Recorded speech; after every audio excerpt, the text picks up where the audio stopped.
Il y a des courses sur lesquelles tu vas chercher un chrono, une place, et il y en a où on va chercher autre chose. Réveil tôt ce matin, levé vers 6h. Et puis là, je prends mon petit déjeuner, j'essaye de pas trop changer par rapport à d'habitude. Après, je vais finir de préparer mes affaires et puis je vais me mettre en route. Voilà, c'est jour de course.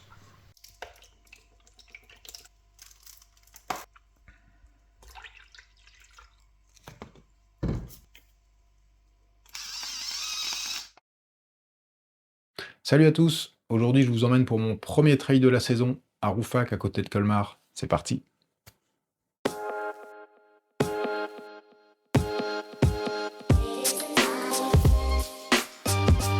Voilà, ça va être mon terrain de jeu aujourd'hui.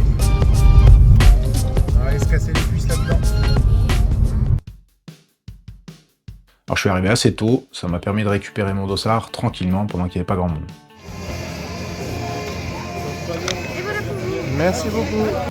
J'ai retrouvé quelques membres de la FCF, on a discuté un peu, l'ambiance était plutôt détendue, il n'y avait pas de pression de chrono aujourd'hui, l'idée c'était surtout de prendre du plaisir, de découvrir un peu cet univers et ce type de course. Je me suis échauffé, j'ai pris place derrière la ligne de départ, j'ai avalé un gel, et puis j'ai attendu le coup de feu.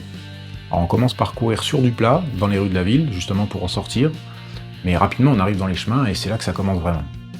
En fait, l'euphorie du départ laisse place à la réalité du terrain, donc on a le cardio qui monte en même temps que la pente, et on se dit que la gestion de l'effort elle va vraiment être essentielle tout au long de la course. En fait, il faut savoir mettre l'énergie nécessaire quand c'est nécessaire, mais sans en mettre trop pour pouvoir avoir assez d'énergie sur toute la course. Et je pense que je fais ça plutôt bien.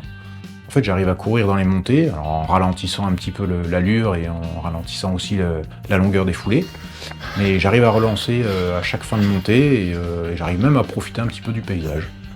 Mais au bout d'un certain temps, en fait, l'enchaînement des montées et des descentes, il devient assez traître.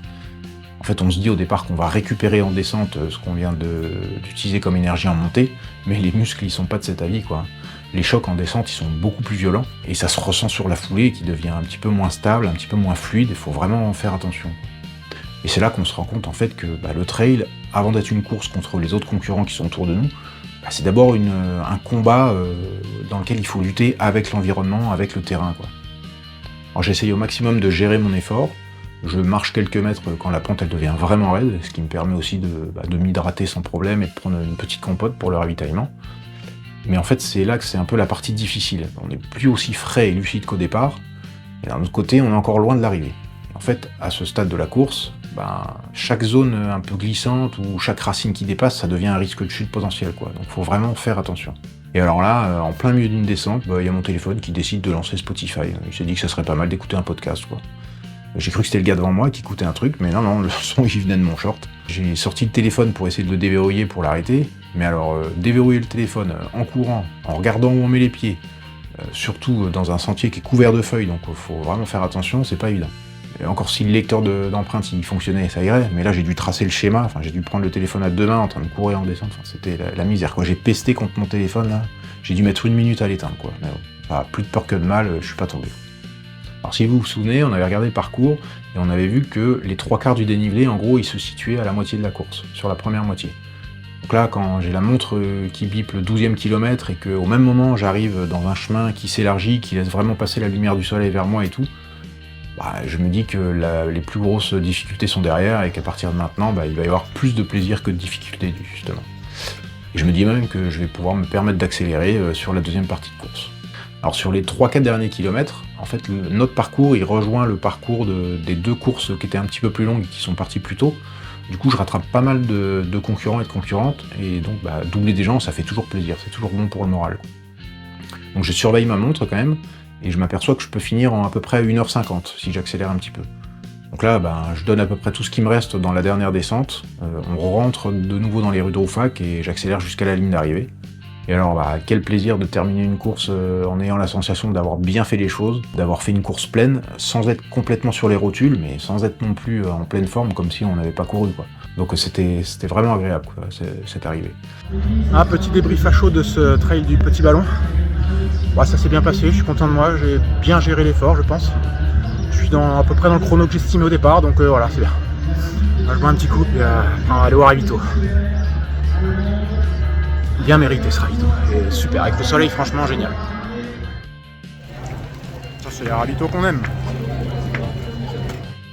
Alors, au final, ce que je retiendrai de cette expérience, c'est d'abord que la sensation de plaisir, elle semble bien plus présente tout au long de la course qu'une course sur route ou qu'un cross.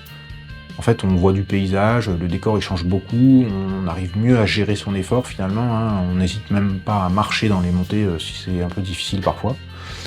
Et je dis pas qu'il n'y a pas d'aspect compétitif, mais je dirais que cet aspect de la compétition, il est plus ludique en fait. Après, ça reste très exigeant physiquement, hein. Sur route, si on part trop vite, le seul risque, entre guillemets, c'est juste de ralentir, si le physique ne suit pas.